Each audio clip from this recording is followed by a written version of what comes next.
You are listening to the Footy Mailbag Podcast with Damo and Clarky.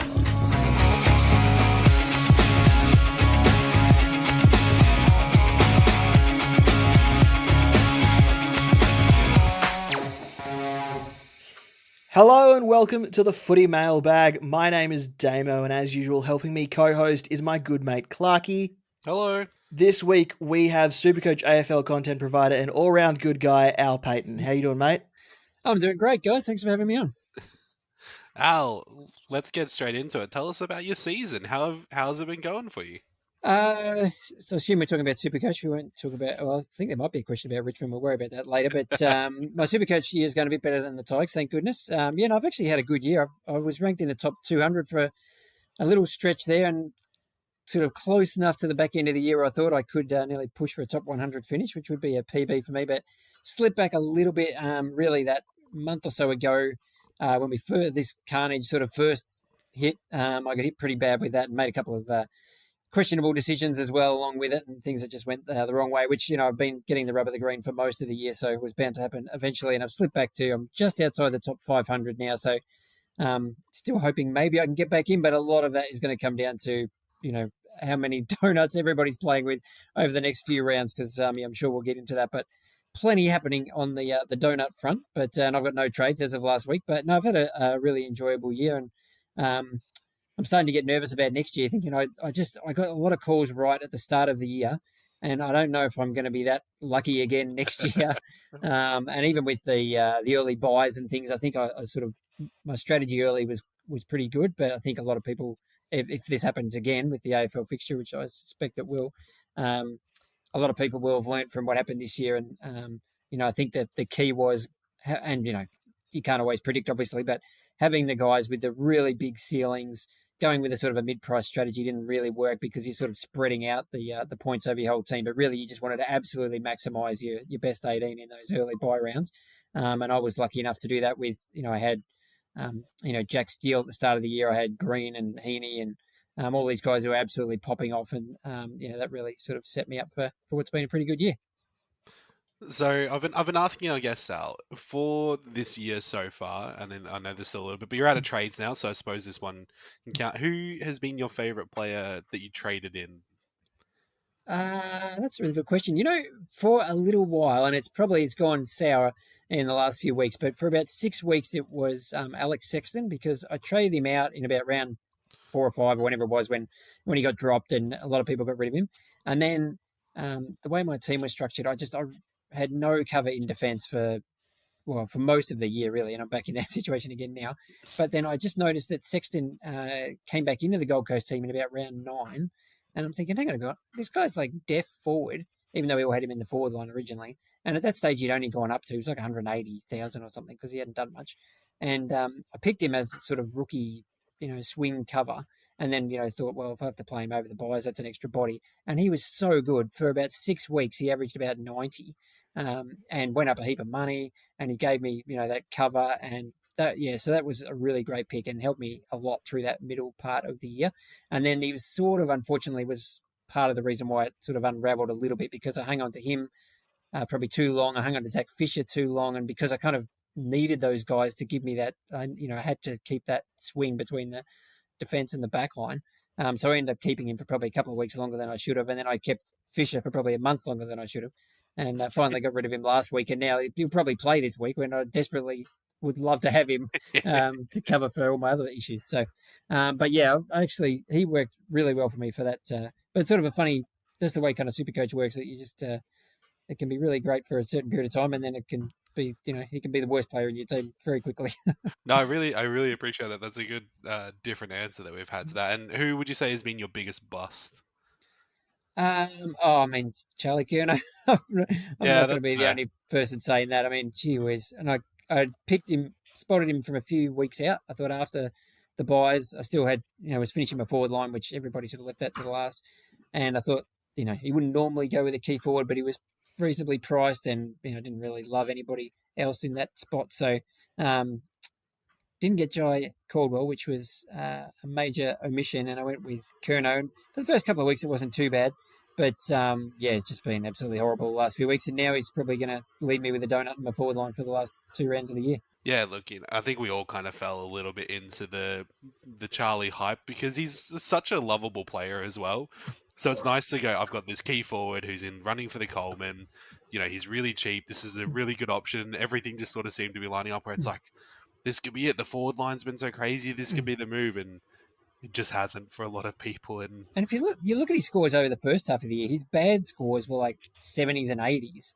And it's like, well, I can cop that if he's going to give me a 150 or two. But then he starts putting up 30s, and then obviously what happened last week. So, yeah, went about as badly as it could have gone, that one. And I mean, the other one who was, again, it's just, depends. It's all about timing because I picked Matt Rowell. I didn't have him to start, but I got him reasonably early. So more early than probably quite a few people. So I got 2 or 3 really good scores out of him. Then he was just absolutely rubbish for like 8 or 9 weeks.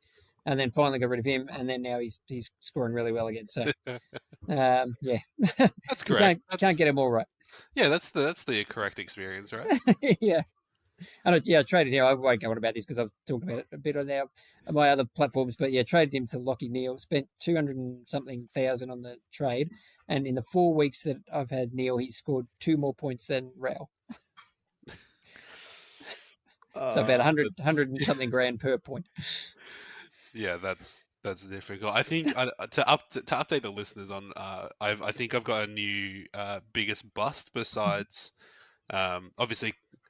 Clayton Oliver has not hit those peaks for whatever reasons, but I've got a new bust because this is a guy who I'm labeling as, I know you can do better, why aren't you? And that's Will Day. Yeah. I was really excited. Yeah, I really Will liked Day. him. Like around the buys, he was definitely on my radar, but he just didn't fit. I think Hawthorn had the last buy, and just couldn't make it work. But yeah, I really liked him, and he was great for a month or so. He's so excellent when he's scoring well, and then he just has these weeks where the last 2 weeks he's probably scored under 100 combined. Yeah. And then before that, he was struggling to drop below 100. So that's probably an update on my new bust. Damo, have you got a bust for the season? Charlie Curnow as well, yes. And I also own Will Day, so that as well. Oh, jeez. Last Sunday, that Carlton Hawthorn game would have been very enjoyable. If it weren't for this week, I would have added Chad Warner to that list, but getting 164 feels good. It feels vindicating.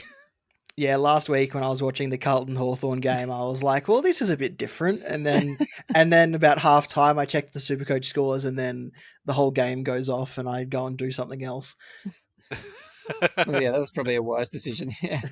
At Mailbag, we will continue until round 24, as long as you keep sending in your questions. If the questions stop, so do we. And that's a threat, listeners.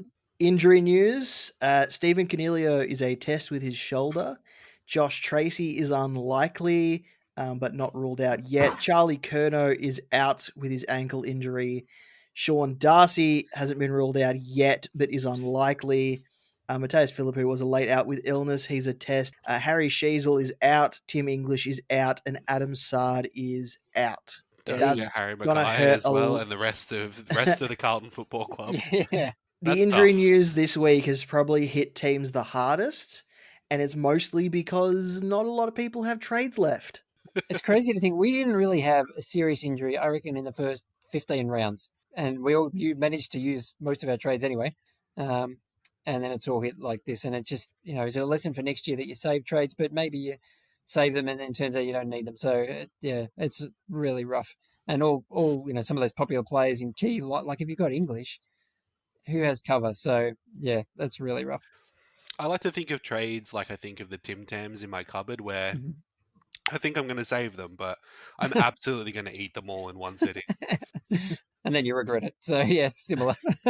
Yeah, absolutely. It's time for... We'll jump quickly into the spark because it's the end of the season. And, Al, you've just mentioned that Tim English is out. People are going to need some replacement. So I'm throwing a name in there as my spark for this week as just someone who I generally like watching, and that's going to be Lloyd Meek. Lloyd Meek has had a season, ladies and gentlemen, currently averaging 103, which you might not think is impressive, but it's the consistency. So from round 16 to round 21, he went 145, 114, 104, 104, 115, 109, and then he's dropped to 71 against Carlton. Upcoming is Richmond, which I think Hawthorn out with commiserations, but I think Hawthorn should probably be pretty handily dominant in this one. I don't know. I don't see a reason not to pick him. He's really cheap and affordable for a lot of people. Definitely if you're going from English as well. Damo, Al, what do you think?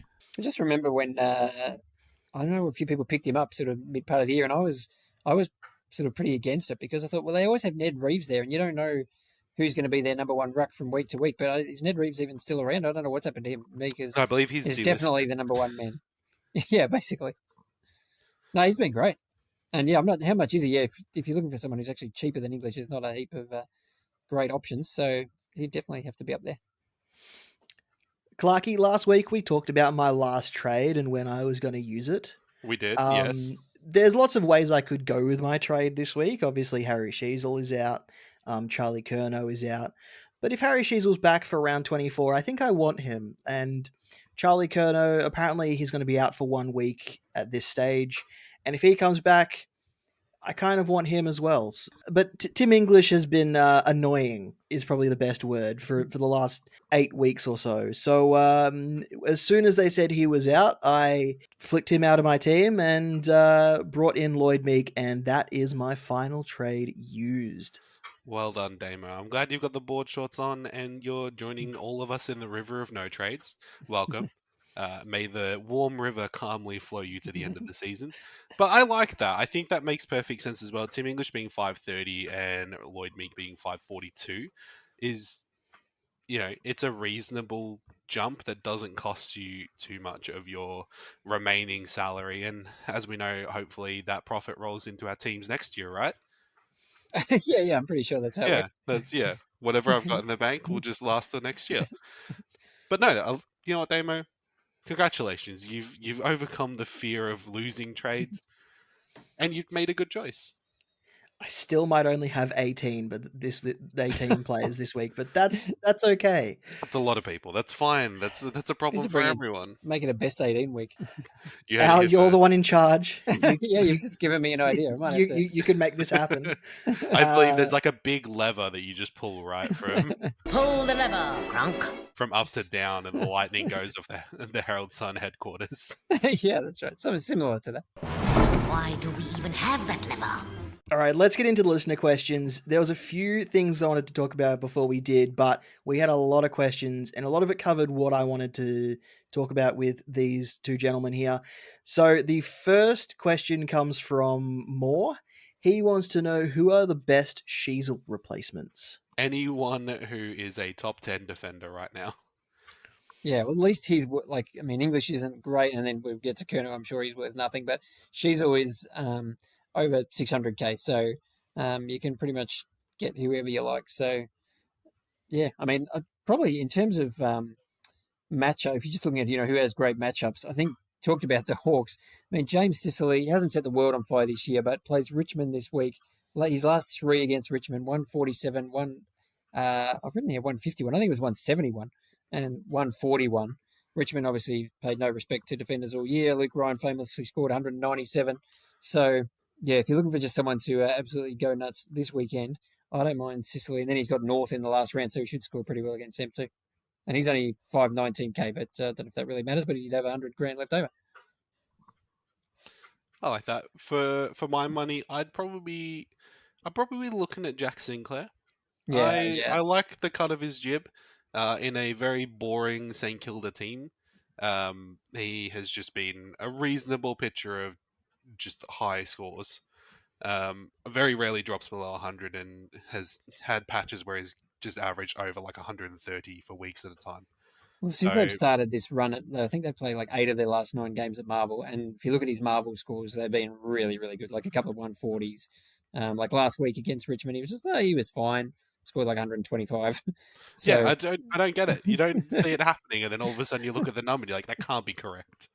But yeah, Jack Sinclair probably for my money, 20k less than Sheasel. Damo, who are you picking?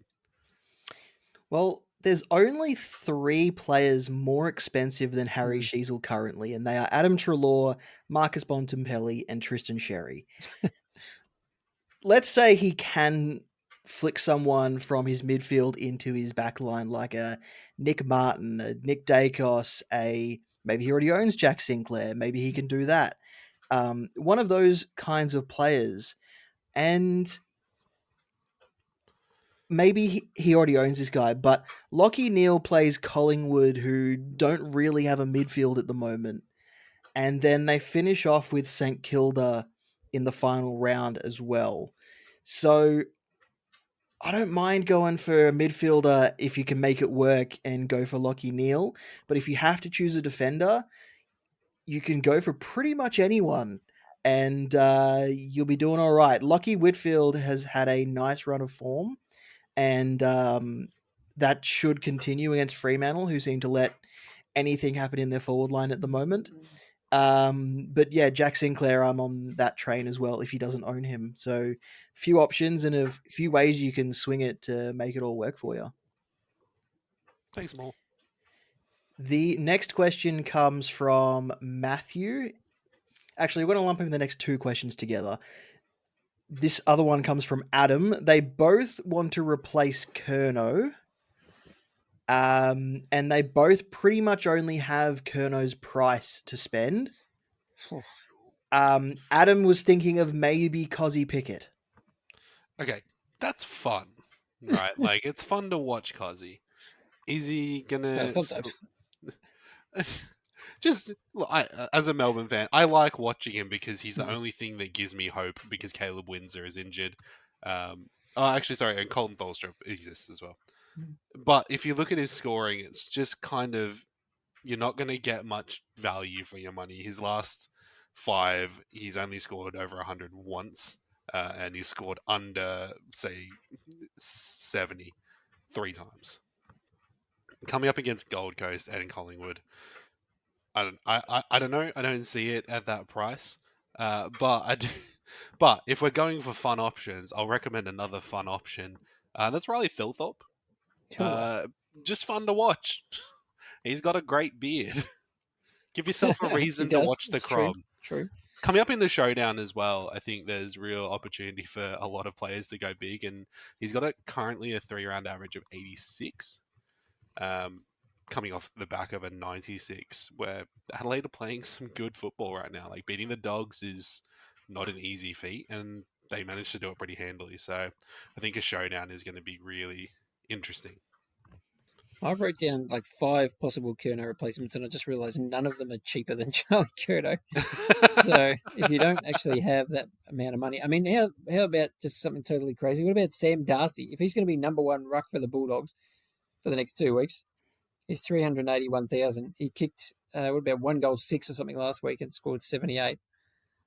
I mean, I don't know. It's there's not a lot of great options.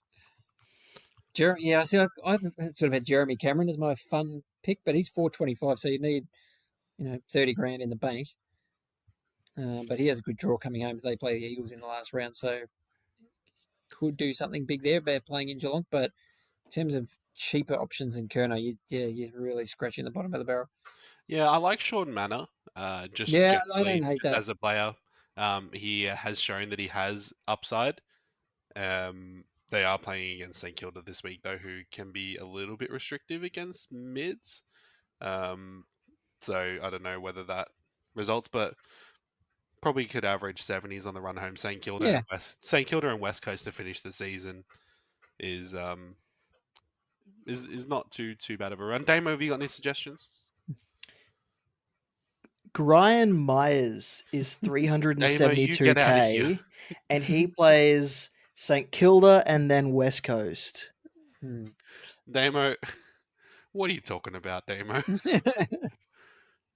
He had a stage in the middle of the year where he was sort of nearly top 6 in the forward line. And I mean, against West Coast, he might find that he gets on the end of a few, score assists and scoring chains and all that sort of thing, that he likes to get involved in and that he's almost top of the league for. So we could see some nice scores to finish off the season.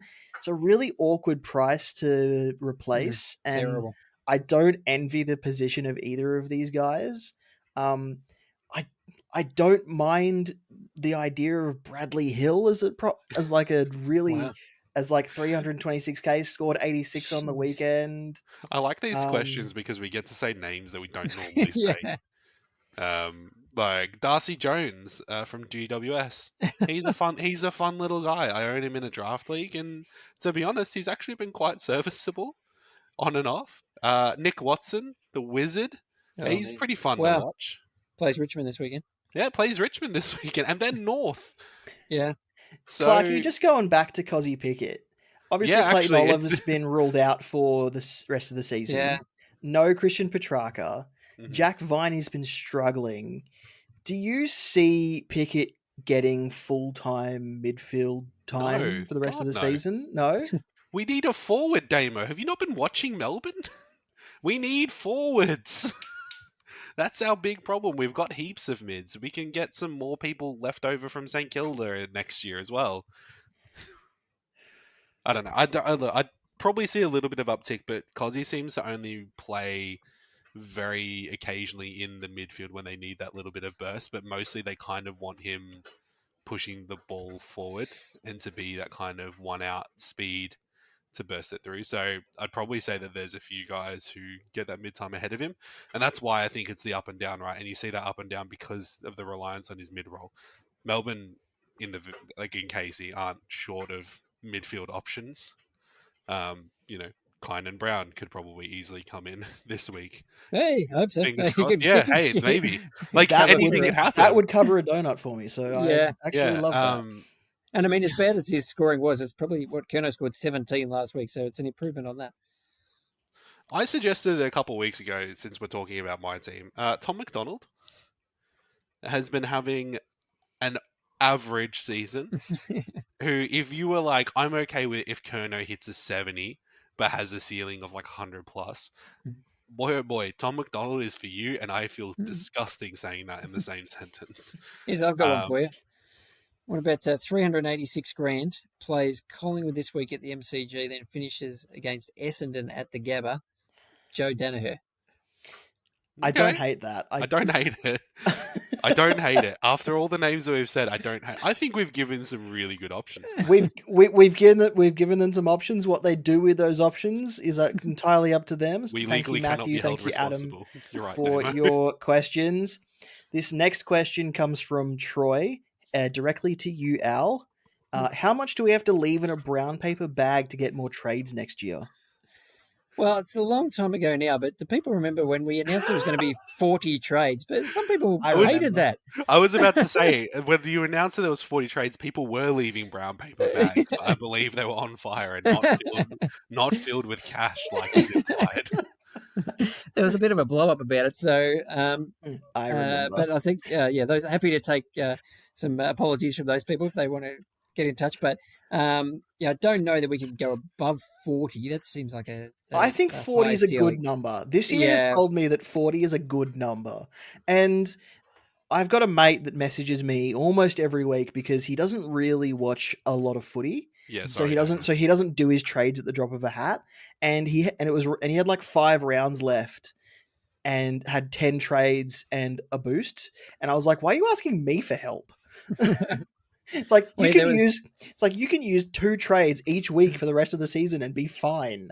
There was someone I encountered in the office. This was a couple of weeks ago, but I think he had 1 trade left and a boost, which I don't think he didn't really plan that out optimally. But we'd all love more trades, but I think we have to learn to live with 40 and the 5 boosts. I mean, it'll be interesting to see whether next year's strategy is a little bit different because I think this year people did go a bit crazy early on with thinking 40 is, effectively an infinite number. But as it turns out, it's not, unfortunately. Yeah. Next, right. I did forget how numbers work. Yeah. Next question is also for Al, and it's about your beloved Richmond Tigers. Oh, no. Why is Richmond so bad, and will we ever be good again? Who should Richmond be targeting in the draft? That comes from Tim, not the Tim you work with, a different Tim. Well, I mean, why is Richmond so bad? They won 3 premierships, so I take that. The AFL is sort of, designs the system so that teams don't stay at the top forever, unfortunately, unless you're Geelong. That's right.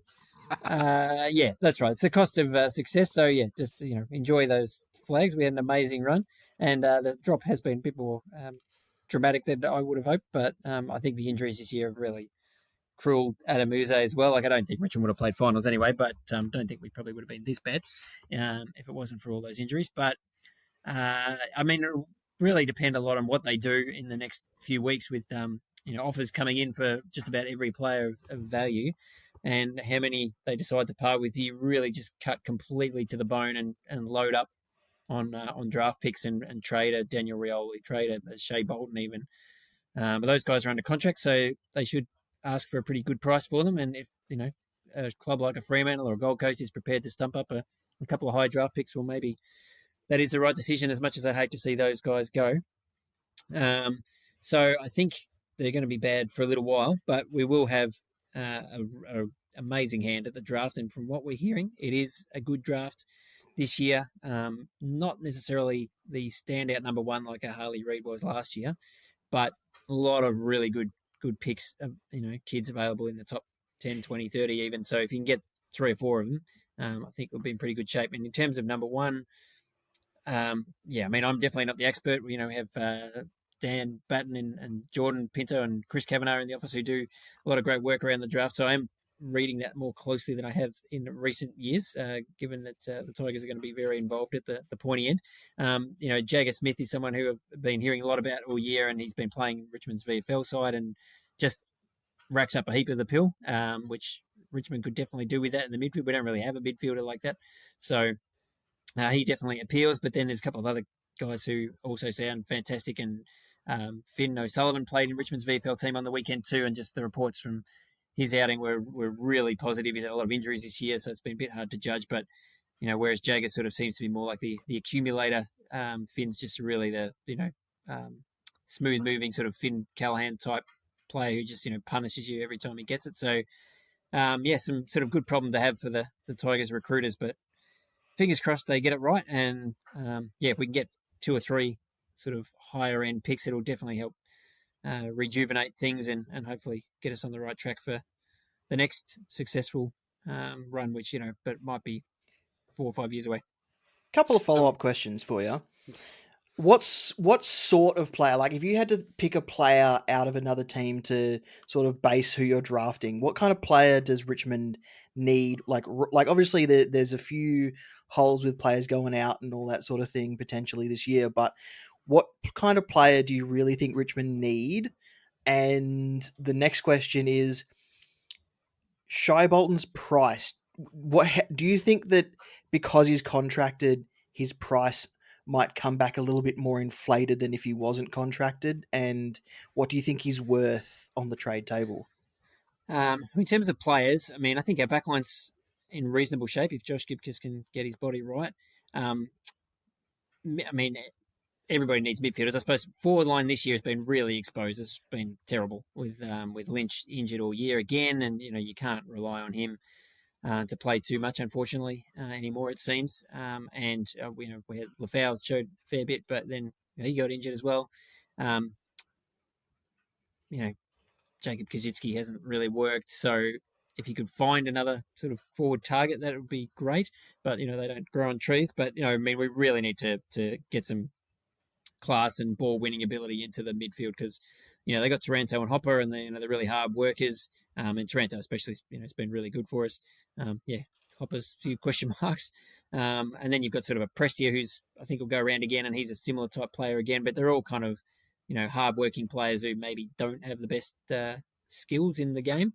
To add a bit of polish to that midfield would be definitely right at the top of the list, along with probably the forward line. And in terms of Bolton, yes, the fact that he's under contract definitely does inflate his price. That's just sort of how the market works. What there's talk of like a couple of first rounders. I think if it's Freo, they have an amazing draft hand this year because you've got Collingwood's first round pick from Lockie Schultz trade last year. There's a couple of those in the bag as well as Freo's own selections. So I think Richmond should definitely be asking for probably 2 of those, and then I don't know if there's some haggling with later picks or something like that. But I think they should, Richmond should ask for the world, and if they can't get it, maybe he just stays, which I'd be fine with that as well. Yeah, I think it's really interesting when you have a year like this as well, though, where you're forced into playing some of these younger guys, guys like Sam Banks, who I think probably in a fully healthy team might not have gotten the run that he really has. And he's actually been, I thought, quite improving over the last few weeks. So I don't think it's all doom and gloom, especially, winning 3 premierships probably helps soften that for Yeah, you guys. definitely. They found a few. I mean, they really need some star power, which is like those high-end draft picks. I mean, it's pretty crazy. If you look, Richmond they've had, I think, 2 top 10 draft picks since Trent Cotchin, basically, which is like 2007, 2008. So like 15 years. I think Reece Conker was picked 6 in like 2009 or something. And then since him, Nick Vostone was picked 12 or around there. Or maybe he was in the top 10, but he was in 2012. And then we had Gibcus, and he was picked 9. So we haven't had anybody in the top 5 picks for, since those Dusty Cochin sort of trades. So drafts, I should say. So, it's probably about time we got back up there and try and get in some of those real elite. Because, you just look at, obviously Harley Reid's amazing, but, a Colby McKercher or even someone like a Riley Sanders, these guys right near the top, you drop couple of those in and just makes a huge difference. And I think just that real polish and class would be really what we need for the next generation coming through. But because some of the those kids, I think they've shown a bit. Hugo Ralphsmith's been one of our most improved players, and I thought he was probably would struggle to get another contract. Seth Campbell's, I really like what he's done, but none of them are going to be superstars, I don't think. So if we can find one of them, that'd be good. Let's move on to the next question. Any tips for setting up a draft league next year, both for running and organizing the draft, and also a way to structure your team? That comes from Jared. Your experience, right? Yeah. Well, I mean, quickly, my answer is that I'm probably, unfortunately, not the best person to ask this. I spend so much time in Classic that I don't have a lot to do with, don't spend a lot of time playing draft, but I know a lot of people do and they absolutely love it. And it's sort of on my list of things that I need to get better at because, it's a growing part of the game. Our good friend Lekdog has been writing some columns for Code Sports. If people have caught up on those with lots of good advice on who to pick, but also he had some great ones at the start of the year, which I'm sure you can still find about how to set up a draft and draft night and how to actually configure your league. Because one of the great things about draft is that it's so customizable. You can do pretty much whatever you like. So, definitely something I'm keen to get more involved in. We're lucky enough to be having Lekdog on our end of season show in a couple of weeks. So, Jared, we might park your question and get an answer in a couple of weeks from Lekdog. Yeah, he's the man to ask. So stay tuned for that one. Next question comes from Robert. He wants us to look into our crystal balls. And how do you think SuperCoach will be structured when a 19th team enters the competition? So in 2028, if SuperCoach is still around, and oh yeah, in my head, because 19 teams, that means a team has to be on a bye every week. Yes. Would that make best 18? I'm just thinking back to what we did when Gold Coast first came in, and we had an uneven number of teams, and that was 2009 or something. And it was there was a bye every week. I mean, that was before we had mid-season buys and things, so I'm not sure if they'll still be a thing. But it wasn't best 18, so it was really, I guess, you just always had one or two players missing, and you just had to pick a team with that in mind. So you're not going to load up with too many players from the same teams. And I suppose you look at the fixture, but if it's one team each week, you just don't have too many players, certainly in one line from that same side. And so everybody just plays, with potentially a player or two short each week. And then, the great thing about when Gold Coast and GWS came in is we had a stack of cheap players who we could pick, Brandon Matera and all these sort of guys were really cheap. I think Devon Smith was great in his first year up there. So in terms of the way the game is structured, I don't think it'll change heaps, but obviously there'll be strategy and that around it, which the smart super coaches out there will figure out pretty quickly. But I guess that's one of the fun parts of the game is it's always changing. I love how at this stage of the season, that's something that someone is thinking about. Yeah. It's like we've still got 3 years before we have to worry about Tasmania entering the competition. But Robert wants to know now how, so that he can plan his 2028 team. Sam Banks might be a primo for the Devils if they try and poach him back to his home state. Next question comes from Ali or Ali. Ali is how you spell your name. Sorry if I said it wrong. What trade rumors are you hoping becomes true for the sake of their SuperCoach relevancy in 2025? Well, probably the number one that comes straight to mind is Bailey Smith to Geelong, as much as that would pain me because Geelong always seems to get good players. Yeah, you'd think he'd go straight into their midfield, and he's going to be very cheap next year. And even when he was at the Dogs, he was sort of never really guaranteed a role in the middle with Bevo and all the good players in there. So, yeah, he'd be a pretty easy pick for us, especially if he's still forward eligible, because there's not going to be too many forwards to pick from next year. Some of those names we were looking at before, that might be a bit of a precursor to preseason next year, trying to pick a forward line. So, yeah, he would be an obvious one. And I mean, there's a couple of other guys at the Dogs. I think saw something today about Jack McRae maybe sniffing around it. Could he get an opportunity somewhere else?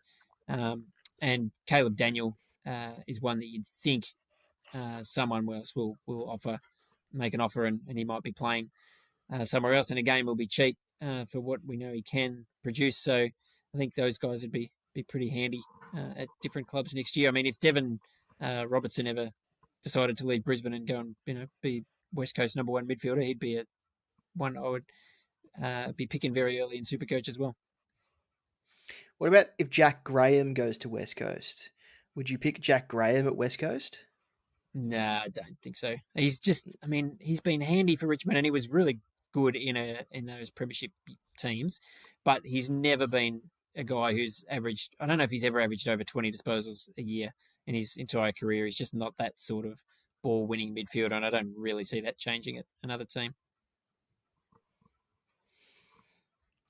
Clarky, got anything in mind? I try not to bite into it too much, which sounds a bit like a wet lettuce of me, but mostly because the current trade rumors that people are talking about, Christian Petrarca, Clayton Oliver, and what's going to happen with Alex Steele-Bullen. And I don't want to talk about that. Melbourne season's already in the toilet, so I've got other problems. But yeah, no, we're not in the... I think for me, I probably agree with the Bailey Smith one, right? Or even Jack McRae moving on. I just think these are guys who have potential that could find those sort of good seasons, particularly Jack McRae being 30, he could have a few good years at a club, like another Victorian club in particular that could use his experience. And Bailey Smith, we know, is an out-and-out star. So hopefully recovering from an ACL and then getting into a good system that needs him, which, if it turns out to be Geelong, is actually just massive stocks for him, right? Damo, what about you? I think you have pretty much covered it. Bailey Smith will be massive, especially if he keeps his forward eligibility. The Bulldogs guys that are potentially on the move, like Caleb Daniel, Jack McRae, they're going to be really popular. Daniel Rioli at the Suns might be something that we have to have a look at, especially if he continues at halfback. I know that there's Bodie Hewland and Will Powell and all those sorts of guys there, but Alex Sexton. Yeah, and Alex Sexton as well. But if Daniel Rioli does go to the Suns and gets a halfback rebounding role, he might be one that we have to have a look at as well. What about a Liam Baker or someone at the Dockers if he lands there?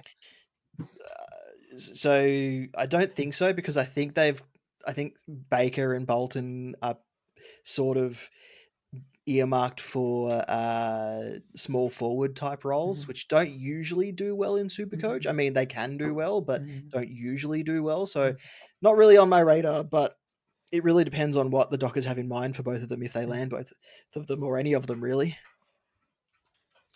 And last question that we've got here comes from Gavin. Who's the favourite to pull out a ray gun goal celebration this round? Wondering who would be the funniest to do it, but who actually has a chance of doing it, right?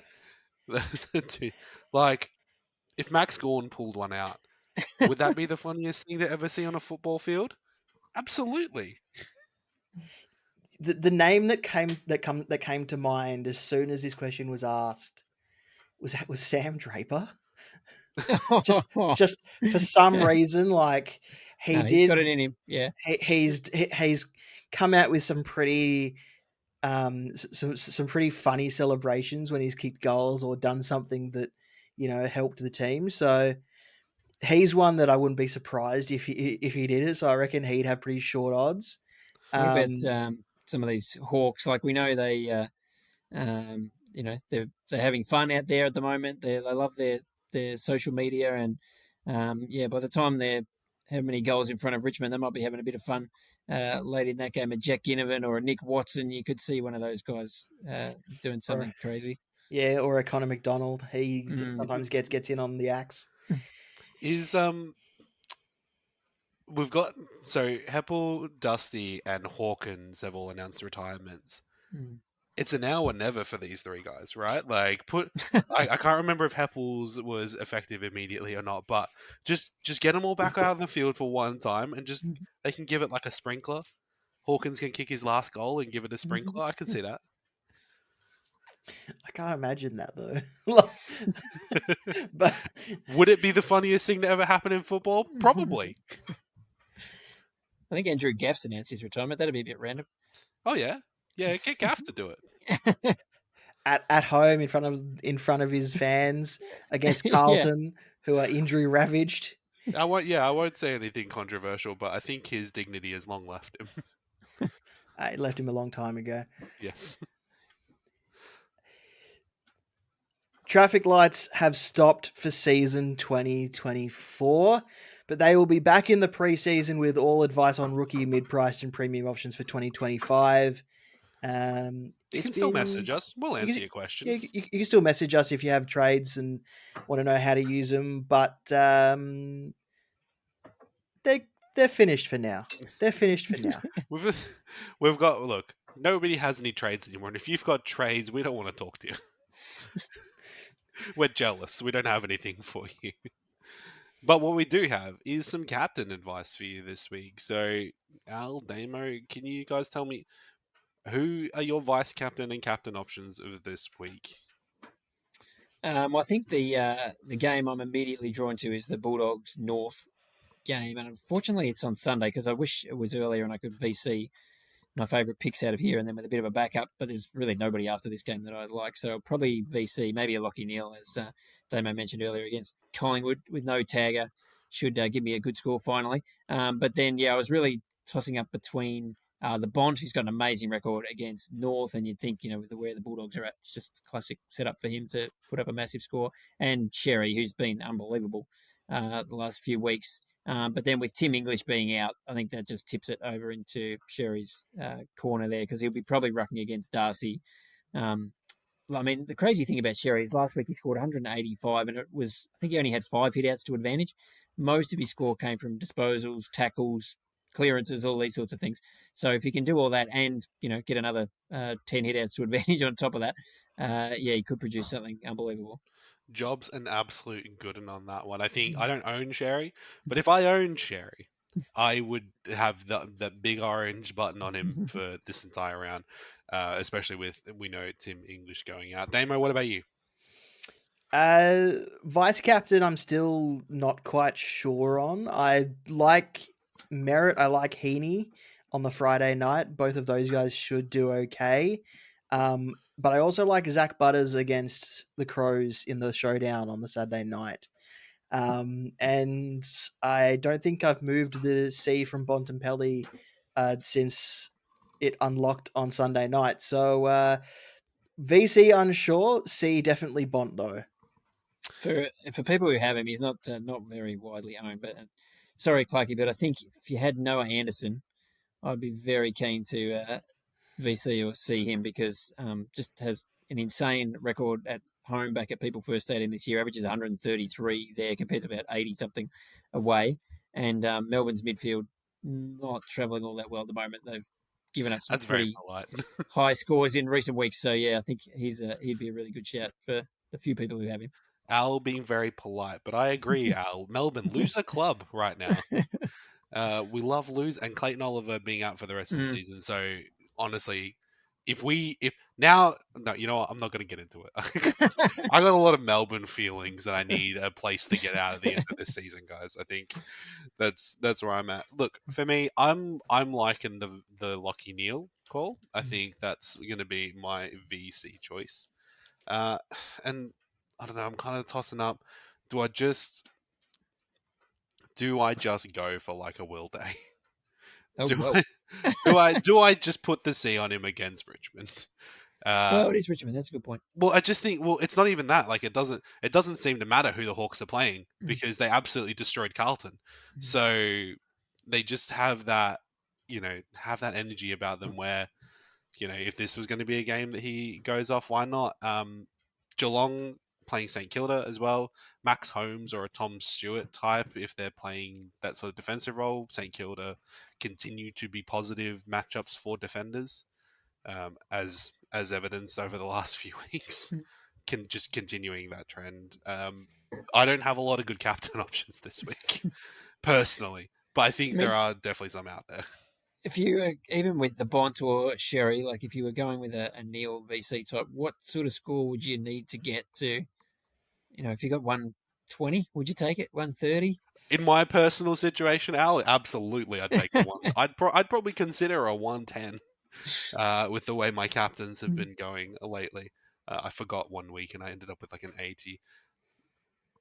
Max Gawn as well. Max Gawn, I think, always has to be in consideration because he likes to put Melbourne up on his shoulders, right, and lead by example. Shown by a 177 last week. That's amazing. Right? He's a crazy stat. Gawn's 2 highest scores for the year, 177. He scored that twice, both against Port Adelaide. Huh. So next time he plays Port, just keep that in mind. What's the finish of that thing? If I had $1 for every time Max Gawn has scored 177 against Port, I'd have $2, which isn't a lot of money, but it's weird that it happened twice. That's for our. But yeah, no, I love Max. I mean, that like last week he looked like he shouldn't even be out there, and he still scores 177. Yeah, he's a legend. I feel like Port Adelaide midfield is in a showdown as well.